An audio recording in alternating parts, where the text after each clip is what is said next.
এটা দুঃখজনক হলেও সত্য, বাচ্চার কাস্টডি অবশ্যই বাবার থাকবে।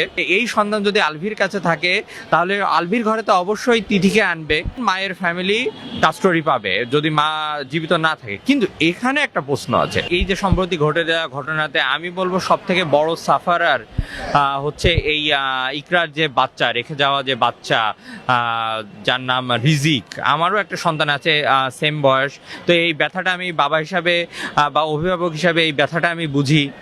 তো আমি অন্যান্য আমার বোনদের বলবো শক্ত হতে, এবং আমি যে আইনের প্রক্রিয়া বললাম তাদেরকে পরক্রিয়ায় লিপ্ত হওয়া স্বামী বা স্ত্রীকে ওই আইনের আয়ত্তাতে এনে বাধাগ্রস্ত করার চেষ্টা করার জন্য আমি অনুরোধ করব।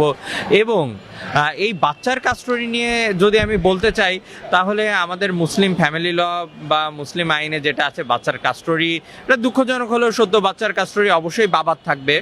বাবা বাচ্চার কাস্টডি পায়, এবং বাবা যদি না থাকে তাহলে দাদা দাদি কাস্টডি পাবে, আর দাদা দাদি না থাকলে চাচা কাস্টডি পাবে, এবং তারা কেউ না থাকলে তখন মায়ের ফ্যামিলি কাস্টডি পাবে যদি মা জীবিত না থাকে। কিন্তু এখানে একটা প্রশ্ন আছে, এখানে প্রশ্ন হচ্ছে কখন কাস্টডি পাবে?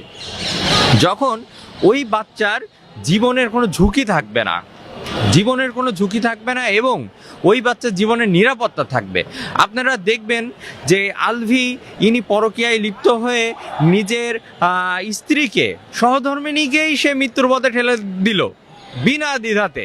তাহলে সেই যে নারীর সাথে সে পরক্রিয়ায় লিপ্ত হলো তিথি, ওনাদের যে কর্ম বা ওনাদের যে কাজের মাধ্যমে এই যে ইকরা সে আজ মৃত্যুর পথ বেছে নিতে বাধ্য হলো, তাহলে এই আলভি এবং এই তিথি কিভাবে ইকরার সন্তানকে তার একই সংসারে একইভাবে রাখবে এবং রাখতে তারা চাইবে, এটা মানবতার কোশ্চিন। এটা সবাই বুঝবে যে এই সন্তান যদি আলভির কাছে থাকে তাহলে আলভির ঘরে তো অবশ্যই তিথিকে আনবে, এবং সেই সংসারে কিভাবে সেই সন্তান থাকবে বা বেড়ে উঠবে, তাদের কতটা দুর্ভোগ, তাকে কতটা অত্যাচারে সামিল হতে হবে, এটা আপনারা সবাই বুঝছেন।